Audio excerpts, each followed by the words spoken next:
Hi mga far away from home. Ang tatawag ko na lang sa inyo far, kasi far away from home tayo. Ang padoy. So ayan, papasok na ako sa office.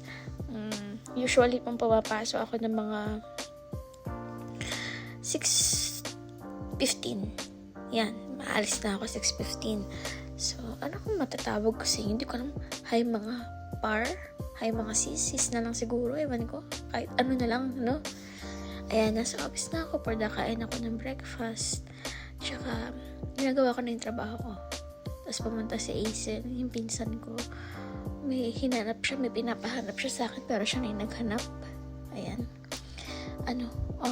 Trabaho ko nga pala sa Guantanamo Bay, Cuba ay admin assistant under payroll department. Sa payroll ako kami nagpapasweldo kami. Hindi ba nagpapasweldo? Ano, kumayaman?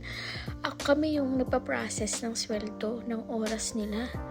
So, ayan ang ginagawa ko. Last time, pinakita ko na sa inyo yung process ng trabaho ko. Ayan naman yung namimigay ako ng mga pay stubs sa bawat construction site. Medyo malalayo yung agwat ng mga site. So, para na rin ako naglilibot niyan. Ayun ang pinaka gusto kong trabaho, yan, namimigay ng pay stub.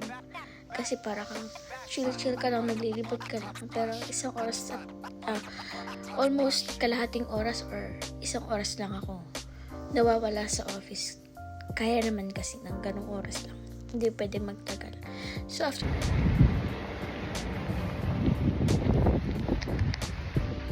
ang init. Araw. Sobrang init. Naman. Napakainit ng araw. Ayun siya sa likod ko. So, ayan. Nakauwi na ako. Ayan. Bababa na ako ng kotse kasi ako yung nag-drive that time. Tatlo kasi kami dyan sa kotse. Tatlo kami magpipinsan pero ako na nag-uwi. So, ayan, this is the stairway to Hingal. Kasi, after mo makapunta sa taas, hingal kabayo ka na. Sobrang hingal ka na talaga. Tapos, apakalayo pa ulit. Ang layo pa ng lalakaran mo talaga. Hindi ko alam. Hingal ka na talaga. Meron pang stair dyan. Medyo hingal lang ang tawag ko dyan. Diba? Ayan nga pala yung girls unit. Diyan nakatira lahat ng girls. So, iilan lang kami. Ayan yung mga kapitbahay ko. Ayan yung guardian ni Jen, ang co-worker ko. Tapos, ayan yung kabana na pinaglulutuan ko, yung kanan. Tapos, yan, may mga nakatira dyan. Kaya, tahimik lang dapat tayo. Sa kanan naman ng aking katapat na kwarto ay ang laundry. So, pasok lang ako. Nasa G11 ako. Ang GI Girls Unit or Girl 11. Ganon. Not your case. Pinakita ko pa singi yung aking keychain. Yan. Laging nakalaki yan. Siyempre. Para safe. Kung makikita nyo medyo magulo pa. Mag room tour next time. Pag naayos ko na lahat ng hopefully, wala naman ang pasok ng Sabado Linggo. Hopefully, makapag-room tour ako. At mag-room raid din tayo. So, good luck. So, yun. Nag-alis lang ako dyan ng sapatos. Nagpushod, nag-CR. Tapos, may mga gagawin tayo dyan. Ayan. Magdidilig ako ng halaman. So, binilisan ko na kasi maiinip kayo. Napakadami kong sat-sat dito kasi Hindi ko na na-edit. Hindi ko na na-crop. Basta. Ayan. Nagdidig lang ako ng halaman. Sinasabi ko lang sa inyo. Ba't mabilis din ako? Sinasabi ko lang sa inyo na after ko magdilag, nilalagyan ko ulit yan para as kinabukasan naman, kukunin ko na lang ulit. So, yan. Nais ko pa yan. Hindi ko na diniligan yun kasi sobra-sobra na siya. Tapos yung may makikita kayo yung malaking halaman, ayan, nilagay ko lang siya dyan sa labas kasi siya na yung madahon niya lalaglag. Hindi naman pwedeng araw-araw ako magwalis dyan. Siyempre, pagod din naman ako. So, ayan, nakakahiya sa iba. Ayan, papunta na kami sa gym ni Kate. kung makikilala niyo yan, si Kate yan. Punta na kami sa gym. Tapos, magsasak kami. S-A-Q. Hindi ko sure kung ano yung ibig sabihin. Speed agility or yung quickness. Hindi ko alam. Hindi ko sure. Basta, first time namin dyan. Tuesday to Thursday lang. Tuesday and Thursday lang yung schedule ng SAC o CrossFit kung tawagin nila. Hindi ko pa sure. Dahil first time ko lang talaga sumama sa kanya. Ayan yung naghihila ka ng gulong. Nagpapalo ng gulong. Tumatakbo patagilid. Ayan, makikita nyo. Oh, merong ang pinupush na mabigat. Pagod na pagod kami dyan, tsaka pawisan kami dyan. So, yan lang guys. Mama ulit kayo sa aking adventure dito sa Gitmo. Bye!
Watch your back.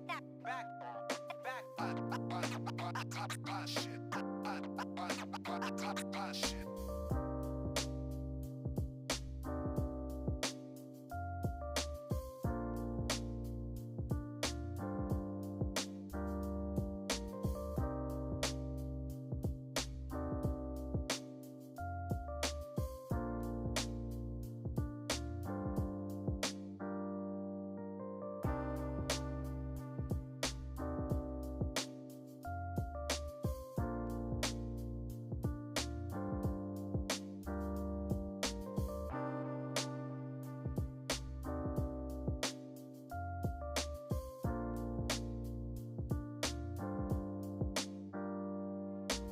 So, kinagabihan, pumunta naman kami sa gym para mag-workout.